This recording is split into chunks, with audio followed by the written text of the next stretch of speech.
to ravepubs.com/InfoComm for all your InfoComm news.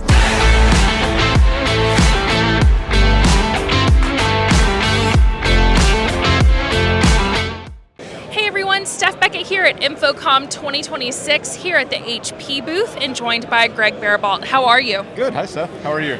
Good. How's day one treated you? Woo! A lot of steps. Today, and a lot of great people to meet in the booth, and a lot of stuff to show. Very busy over here, by the way. Busy. So good problem to have. Yeah, it is. We're happy about it. Yeah. So for everyone watching or listening, tell them a little bit about what you do at HP. So I lead our product portfolio for the products that fall under the Poly name. So our typical collaboration systems, our video room systems, phones, headsets, personal and shared environments. So really everything that helps people get work done. Absolutely. In the past few years, something that I have noticed is maybe organizations a few years ago wanted to buy product by product, but now they really want to go with one brand, one ecosystem. Is that something that you're seeing in the market as well?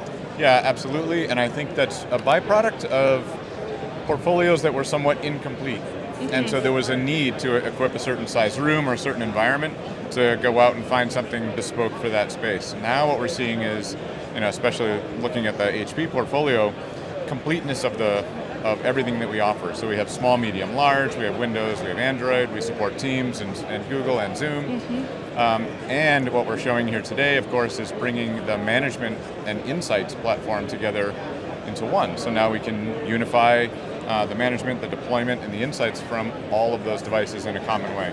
Very cool. So yes, definitely seeing that. So as someone who obviously spends his time looking at meeting room technology and what's going on in the meeting rooms, mm-hmm. We're doing a lot right now. No meeting room is the same. Obviously, hybrid work is nothing new. What challenges are you seeing for a lot of those integrators and people in our industry, and how is HP kind of uniquely positioned to help solve some of those challenges? Yeah. There are some tough challenges still. I think companies are still a little uncertain about the amount of in-person versus remote work that's needed. Fair enough. And as we're seeing an emergence of AI in the room spaces, how are those utilized when the room is not being used for an online meeting? If it's just people gathered locally, how do we activate that technology, make use of the investment, and to drive my AI use cases with the room support? Yeah. I think there's some still, they're new challenges. These are fun challenges. Yeah. And we're still working through it a little bit. Very cool. You mentioned AI. What does AI is something that I know that we think of it as a buzzword or as marketing speak, but talk a little bit about what actual useful AI in the meeting room looks like. Yeah. There's probably three. I think of it in sort of three dimensions. Yeah. And not in the dimension way too. There's three dimensions. Okay. Powered by AI. Yeah.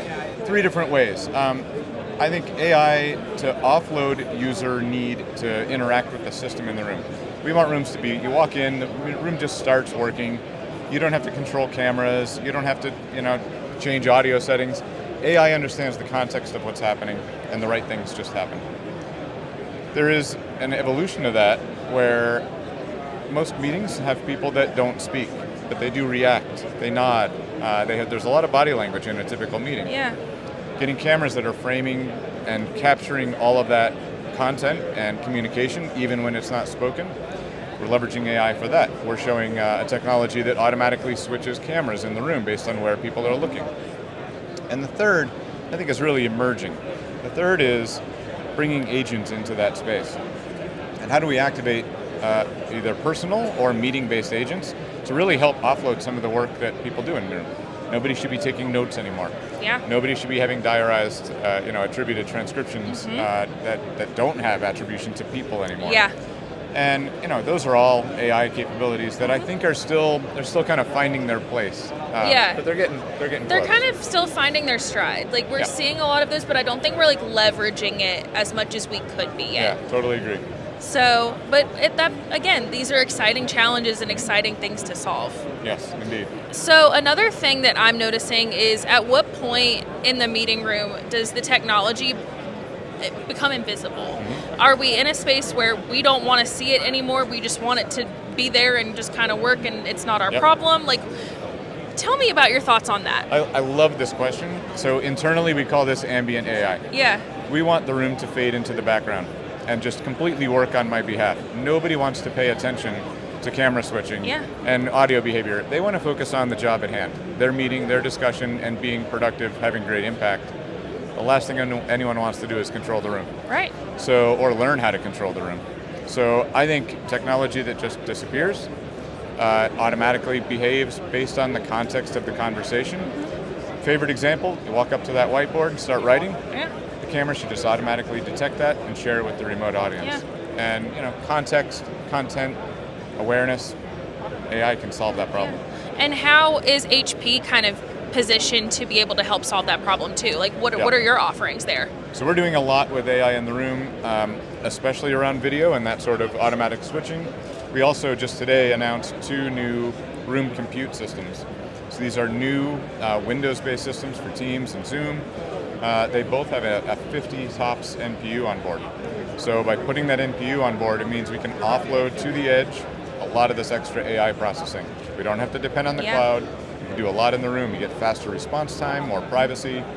So we're doing a lot to lean into the AI use in the room. No, very awesome. So big InfoComm then for you guys. Huge event for us. Amazing. Lots to unveil here.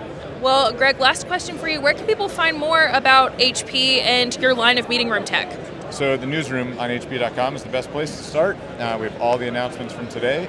And if you're at InfoComm, you got to come over and see it for yourself. Awesome. Greg, it's been a pleasure. Good catching up with you. Thank you. And don't forget on our side as well, you can go to ravepubs.com/InfoComm for all your InfoComm 2026 news. Again, I'm Steph Beckett, and we'll see you next time. Bye.